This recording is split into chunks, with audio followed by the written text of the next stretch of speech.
Good morning student. आज हम economics का क्लास 12 का चैप्टर नंबर 4 करने जा रहे हैं, methods of calculating national income, जिसमें हम एक्सपेंडिचर मेथड करेंगे। मैं आपको बता दूं, क्वेश्चन स्टार्ट करने से पहले ये क्वेश्चन मैंने टी.आर. जैन की बुक से लिया है। क्वेश्चन नंबर 10 है। अगर आप वो क्वेश्चन सॉल्व नहीं कर पाए हैं तो डेफिनेटली इस वीडियो की हेल्प से आप वो सॉल्व कर पाएंगे। ठीक है, तो एक्सपेंडिचर मेथड, वैसे इसके 3 मेथड होते हैं, लेकिन हम फोकस कर रहे हैं आज एक्सपेंडिचर मेथड पे, जिसे हिंदी में व्यय विधि बोलते हैं। तो जो हिंदी के स्टूडेंट्स होंगे वो भी समझ पाएंगे इस वीडियो के थ्रू। ठीक है, तो एक्सपेंडिचर मेथड से सबसे पहले ये समझो कि निकल कर क्या आता है। तो उससे निकल कर आता है जीडीपी एट एमपी, जो कि आपको पता होना सबसे ज्यादा जरूरी है, क्योंकि जीडीपी एट एमपी अगर आप याद रखोगे तो ही आप इसकी हेल्प से उसे नेशनल इनकम में कन्वर्ट कर पाओगे। नेशनल इनकम किसे कहते हैं? एनएनपी एट एफसी को बोला जाता है। और जबकि हम एक्सपेंडिचर मेथड अगर फॉलो कर रहे हैं तो उससे क्या निकल कर आ रहा है? GDP at MP. तो इसलिए जीडीपी एट एमपी को एनएनपी एट एफसी में कैसे कन्वर्ट करना है इस वीडियो के अंदर हम समझेंगे। ठीक है, तो एक्सपेंडिचर मेथड में किन चीजों को ऐड किया जाता है सबसे पहले हम ये सीखेंगे। पहले हम ये जानेंगे कि जीडीपी एट एमपी निकलता कैसे है। ठीक है, तो आपकी बुक में एक फॉर्मूला गिवन है, मैं आपको शो करती हूँ। ये है वो फॉर्मूला, जीडीपी एट एमपी निकालने का आपको ये फॉर्मूला गिवन है। ठीक है, जैसे सबसे पहले आपको गिवन होगा प्राइवेट फाइनल कंजप्शन एक्सपेंडिचर। अगर आप एक्सपेंडिचर मेथड यूज कर रहे हैं तो आपको हर क्वेश्चन में private final consumption expenditure given होगा। ठीक है, जैसे ही आप ये वर्ड देखेंगे आप समझ जाएंगे कि आपको एक्सपेंडिचर मेथड यूज करना है, क्योंकि एग्जाम में क्या होता है ना, वो नहीं बताते कि आपको कौन सा मेथड यूज करना है। उसके आइटम्स के थ्रू आप फाइंड आउट कर पाएंगे कि कौन सा आपको मेथड यूज करना है। तो जैसे ही आप देखेंगे प्राइवेट फाइनल कंजप्शन एक्सपेंडिचर, आपने समझ जाना है कि एक्सपेंडिचर मेथड फॉलो कर रहे हैं। ठीक है, उसके बाद है नेक्स्ट, आप इसमें ऐड करोगे government final consumption expenditure, business fix investment, फिर गवर्नमेंट फिक्स इन्वेस्टमेंट। ठीक है, उसके बाद है investment on residential construction by household. इस तरीके की चीजें हैं जो कि मोस्टली गिवन नहीं होती, अगर है तो आप ऐड करेंगे। फिर उसके बाद है inventory investment. Inventory investment mostly आपको क्लोजिंग स्टॉक और ओपनिंग स्टॉक की फॉर्म में गिवन होता है। तो अगर क्लोजिंग स्टॉक और ओपनिंग स्टॉक आपको गिवन है तो आप क्या करेंगे? क्लोजिंग में से ओपनिंग को माइनस करेंगे तो आपको पता चल जाएगा आपका इन्वेंट्री इन्वेस्टमेंट। और एंड में आता है आपका नेट एक्सपोर्ट। नेट एक्सपोर्ट का मतलब होता है export minus import. Export minus import, यानी कि निर्यात में से आपको आयात को माइनस करना है तो आपको नेट एक्सपोर्ट पता चल जाएगा। ठीक है, तो इसके थ्रू आपका निकल कर आएगा जीडीपी एट एमपी। अब इसी फॉर्मूला का यूज करते हुए हम चलते हैं क्वेश्चन नंबर 10 की तरफ। क्वेश्चन नंबर 10 आप देख रहे हैं। क्वेश्चन नंबर 10 क्या है? इसमें सबसे पहले मैं देख पा रही हूँ नेट इम्पोर्ट्स गिवन है। ठीक है, हमें फॉर्मूले के अकॉर्डिंग कहाँ से स्टार्ट करना है? जैसा कि मैंने आपको बताया, हमें स्टार्ट करना है प्राइवेट फाइनल कंजप्शन एक्सपेंडिचर। तो सबसे पहले आप क्वेश्चन में फाइंड आउट करें प्राइवेट फाइनल कंजप्शन एक्सपेंडिचर कहाँ है। तो मुझे यहाँ पे दिख रहा है प्राइवेट फाइनल कंजप्शन एक्सपेंडिचर 700 का है। तो सबसे पहले हम क्या करेंगे? इसमें लगाएंगे जीडीपी एट एमपी। हम निकाल रहे हैं जीडीपी एट एमपी, हम फाइंड आउट कर रहे हैं। और इसमें सबसे पहले हम लिख रहे हैं प्राइवेट फाइनल कंजप्शन एक्सपेंडिचर।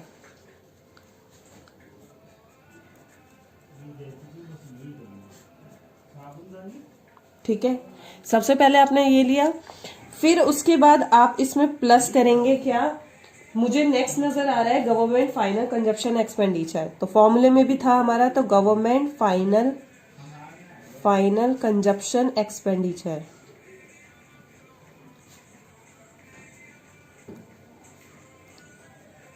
ये ले लिया आपने। उसके बाद आपको प्लस करना है इसके अंदर। उसके बाद मुझे नजर आ रहा है net domestic fix capital formation. देखो, जैसे आप अगर आप GDP at MP find out कर रहे हैं ना, तो आपको एक फॉर्मूला यूज करना होता है, सी प्लस जी प्लस आई प्लस एक्स माइनस एम। ये आपका फॉर्मूला होता है। तो सी का मतलब होता है प्राइवेट फाइनल कंजप्शन एक्सपेंडिचर, जो कि हम लिख चुके हैं। ठीक है, उसके बाद जी का मतलब होता है गवर्नमेंट फाइनल कंजप्शन एक्सपेंडिचर। अब आपको गिवन है आई।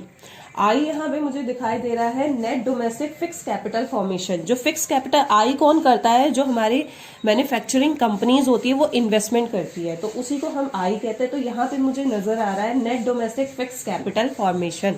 ठीक है, तो इसको भी हम ऐड कर देंगे इसके अंदर, net domestic fix capital formation.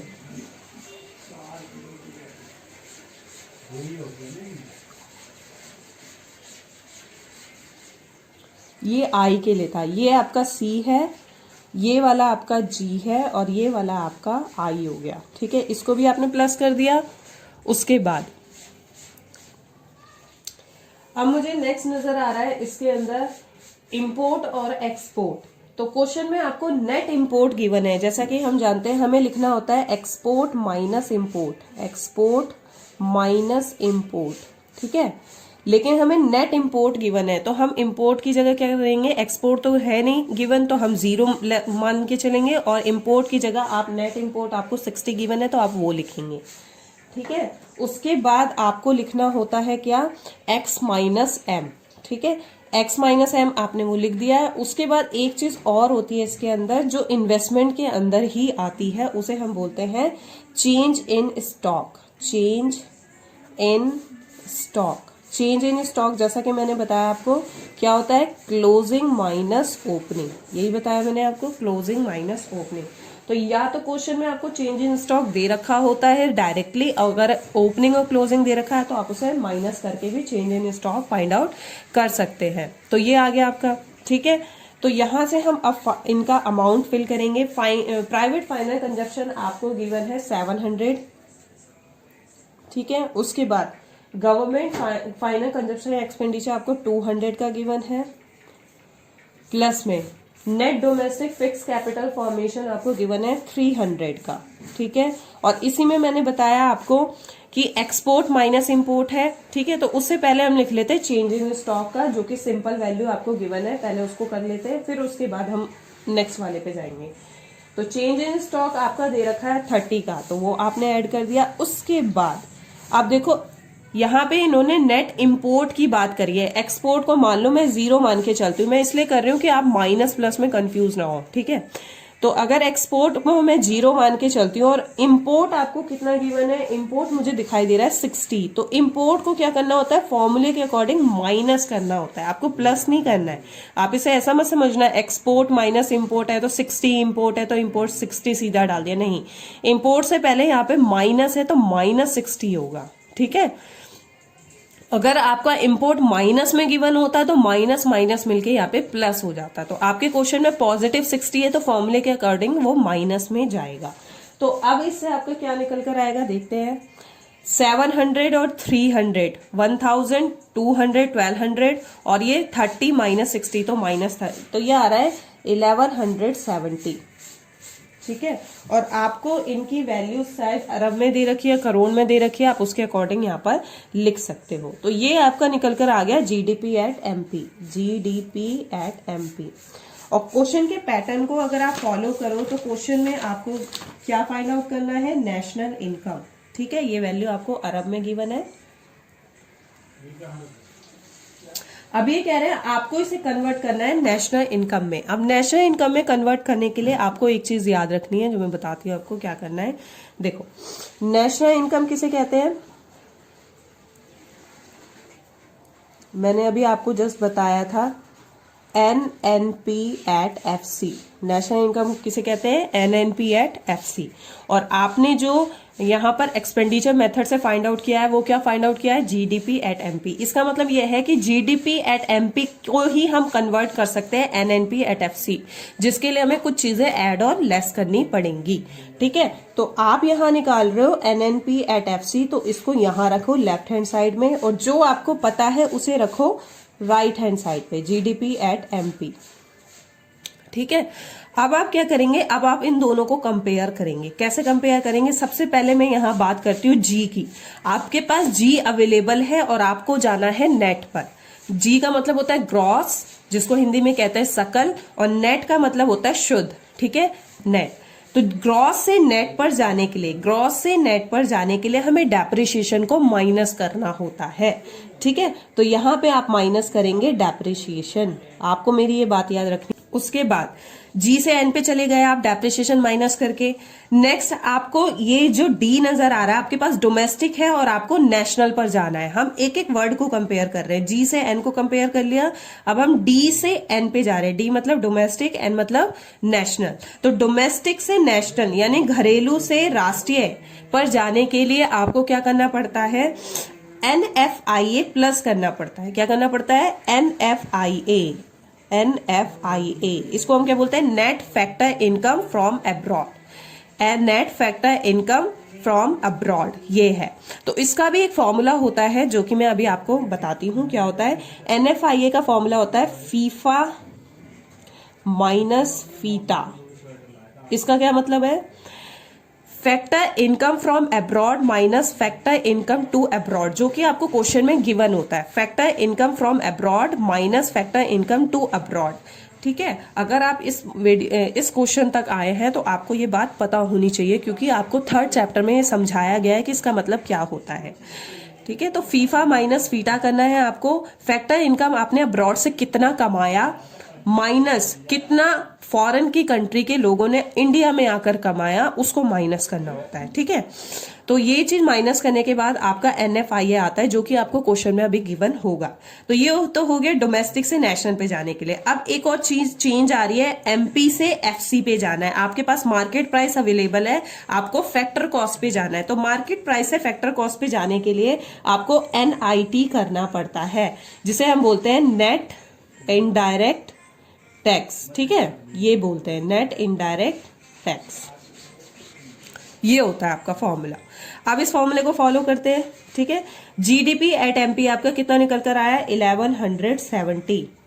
Depreciation check करो, क्वेश्चन में डेप्रिसिएशन मुझे कहीं पे भी नजर नहीं आ रहा है तो उसको इग्नोर करो। ठीक है, डेप्रिसिएशन मुझे नहीं दिख रहा है तो मैं 0 लिख देती हूँ आपकी हेल्प के लिए। वैसे इग्नोर किया जाता है, लेकिन अगर आप समझ ना पाए तो मैंने 0 कर दिया। उसके बाद NFIA, देखो NFIA आपको दे रखा है net factor income to abroad. Net factor income to abroad आपको गिवन है। अब देखो यहाँ पे फॉर्मूला होता है net factor income from abroad minus factor income from abroad minus factor income to abroad. आपको क्या गिवन है, net factor income to abroad, ये वाला गिवन है। तो अगर आप इसको देख रहे हैं तो इसमें यहाँ बीच में माइनस आ रहा है। ठीक है, तो फीफा हमें नहीं पता कितना है तो मैं इसको 0 लेट कर रही हूँ आपकी हेल्प के लिए, लेकिन हमें फीटा पता है। फीटा कितना पता है, 20।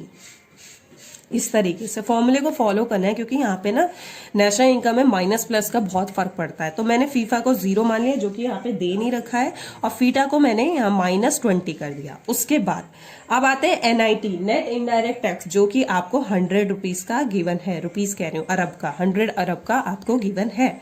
अब आप इसकी टोटलिंग कर लीजिए, तो ये कितना आएगा, इसको आप सॉल्व करेंगे तो ये लिखेंगे माइनस, ये -20 और -100।